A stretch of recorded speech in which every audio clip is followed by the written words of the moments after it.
পাহাড়ের কোলে ছাগলের এক মস্ত বড় দল বাস করত। সেই দলেই জন্ম মেঘুর। কিন্তু মেঘু আর সবার মতো ছিল না। সে ঘাস খোঁজার চেয়ে প্রজাপতি দেখতে বেশি পছন্দ করত। আকাশের সাথে মেঘের সাথে কথা বলতো। আর এটাই ছিল তার বাবা মার বিরক্তির কারণ। মেঘু, কতবার তোমাকে বলেছি এই বয়সে তোমাকে নিজের খাবার নিজে খোঁজা শিখতে হবে। সারাদিন শুধু ওড়াউড়ি আর কাল্পনিক জগৎ নিয়ে থাকলে চলবে? কিন্তু বাবা, আমি তো চেষ্টা করি। ওই দেখো, আকাশের মেঘটা কেমন সুন্দর দেখতে। মেঘ দিয়ে পেট ভরবে না মেঘু। আমাদের এই কঠোর পাহাড়ি জীবনে যারা অলস তাদের কোনো জায়গাই নেই। মা, এমনভাবে বলো না। আজ আর কোনো ক্ষমা নেই। যে নিজের দায়িত্ব নিতে পারে না সেই দলের অংশ হতে পারে না কখনো। এক্ষুনি এই দল থেকে দূর হয়ে যাও মেঘু। নিজের পথ নিজে দেখে নাও। মা, বাবা, আমাকে তাড়িয়ে দিও না। আমি একা কোথায় যাব? আমি আর এমন করব না। বাবা ও মা ছাগল মুখ ফিরিয়ে চলে যায়। মেঘু কাঁদতে কাঁদতে উল্টো পথে হাঁটা শুরু করে। মেঘু যখন মন খারাপ করে রাস্তা দিয়ে হাঁটতে হাঁটতে যাচ্ছে, তখনই তার সহপাঠীদের সাথে দেখা হয়। আরে বাবা রে, দেখ দেখ, আমাদের দলের মস্ত বড় কবিরাজ বিদায় হচ্ছেন। তা মেঘু বাবু, আজ দুপুরের মেনু কি? আকাশের মেঘ নাকি প্রজাপতি ডানা? আরে বল্টু, ও তো ঘাস খেতেই জানে না। ও তো শুধু ঘাসের দিকে তাকিয়ে কবিতাই লেখে। আগো ঘাস, তুমি এত সবুজ কেন? আচ্ছা মেঘু, একটা সত্যি কথা বলতো। বাবা মা যখন তোকে তাড়িয়ে দিচ্ছিল, তখন তোমার ওই বড় বড় চোখ দুটো দিয়ে কি জল পড়ছিল, নাকি আকাশের মেঘগুলো তোমার চোখে এসে জমা হচ্ছিল? তোমরা পথ ছাড়ো বল্টু, আমার এমনিতেই খুব কষ্ট হচ্ছে। আমাকে যেতে দাও। কষ্ট হচ্ছে কেন রে? দল থেকে বের করে দিয়েছে বলে? আচ্ছা ভাই, আমরা একটা বাজি ধরি। এই অলস মেঘু একা একা এই পাহাড়ে বড় জোর কয় ঘন্টা টিকবে? আমি বলছি, সূর্য ডোবার আগেই ও কোনো নেকড়ের পেটে যাবেই। নেকড়ে? ধুর বোকা, নেকড়েও ওকে খাবে না রে। নেকড়ে এসে যখন কামড় দিতে যাবে, মেঘু তখন বলবে, হে নেকড়ে ভাই, তোমার দাঁতগুলো কত সুন্দর, হা হা হা।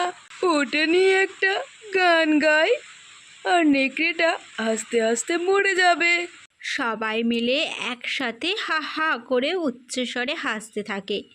মেঘু আর সহ্য করতে না পেরে দৌড়ে তাদের পাশ কাটিয়ে চলে যায়। সাবধানে যেও কবি মশাই, বনি শিয়ালরা কিন্তু তোমার কবিতার খুব ভক্ত। বন্ধুদের এই নিষ্ঠুর পরিহাস মেঘুর বুকটাকে আরও চূর্ণ বিচূর্ণ করে দিল। সে আর পিছনে ফিরে তাকালো না। অপমান আর একাকিত্বের বোঝা নিয়ে সে শুধু ছুটতেই লাগলো এক অজানা গন্তব্যের দিকে। মেঘু হাঁটতে হাঁটতে চলে আসে এক অচেনা নদীর তীরে। সামনে আদিগন্ত জলরাশি আর মাথার উপর মেঘলা আকাশ। একাকিত্বের ভয় আর বাবা মায়ের নিষ্ঠুর কথাগুলো তার বুকে তীরের মতো বিঁধছিল। হে নদী, তুমি কত বড়, কত শান্ত। তুমি তো কত দেশ ঘুরে আসো, সবার তৃষ্ণা মেটাও। আমার নিজের বলতে আজ আর কেউ নেই। সবাই আমাকে ফেলে চলে গেছে। তুমি কি পারবে আমার বন্ধু হতে? আমার কথা কি তুমি শুনবে? নদীর ওপারে একটি বড় প্রাচীন গাছ। সেখান থেকে একটি উজ্জ্বল লাল সবুজ রঙের পাখি ডানা মেলে উড়ে আসে এবং মেঘুর পাশে এসে বসে। তুমি তুমি কে? আমার কথা শুনছিলে বুঝি? আমি নীলকণ্ঠী। নদীর ওপার থেকে তোমার কান্নার সুর আমার ডানায় এসে লেগেছে।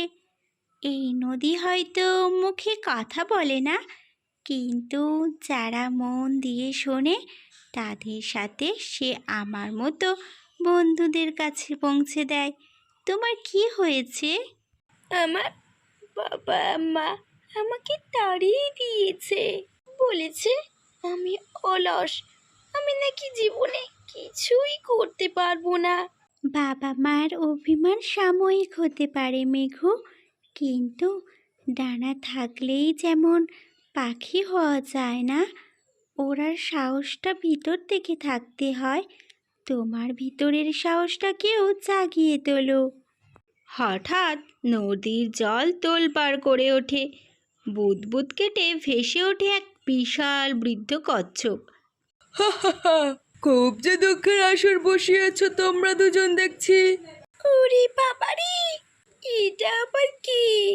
ভয় পেও না মেঘু, উনি এই নদীর সবচেয়ে পুরানো বাসিন্দা, দাদু কচ্ছপ।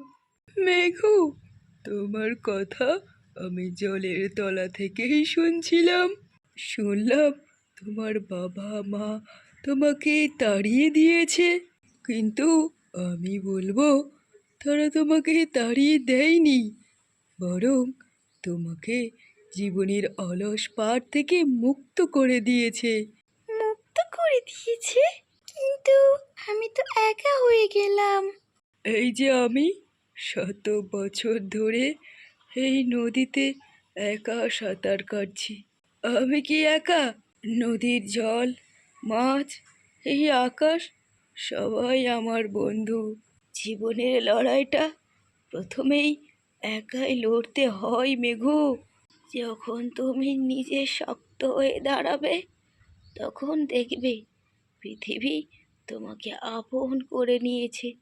তুমি আর একা নও। তোমার বাবা মা চেয়েছেন তুমি যেন শুধু দলের উপর নির্ভর না করে নিজের ক্ষমতাটুকু বুঝতে পারো। মেঘ কেটে গিয়ে সূর্য উঠেছে। সোনালি আলো নদীর জলে ঝিলমিল করছে। মেঘুর মুখে এখন আর কান্না নেই, তার চোখে আত্মবিশ্বাসের ঝিলিক। দাদু, নীলকণ্ঠ, তোমরা ঠিক বলেছ। আমি আর কাঁদবো না। আমি প্রমাণ করব যে আমিও পারি। নিজের খাবার আমি নিজেই খুঁজে নেব, আর এই সুন্দর প্রকৃতিকে ভালোবাসবো। এই তো চাই, চলো। নদীর ওপারে খুব মিষ্টি নরম ঘাসের মাঠ আছে, আমি তোমাকে পথ দেখিয়ে নিয়ে যাই। এগিয়ে যাও মেঘু, এগিয়ে যাও, কোনো ভয় নেই। এই জঙ্গলে, এই পৃথিবীতে সবাই তোমার বন্ধু মেঘু, কোনো ভয় নেই। ধন্যবাদ নীলকণ্ঠ পাখি, ধন্যবাদ। আজ আমি ভয়মুক্ত, কোনো ভয় নেই আমার।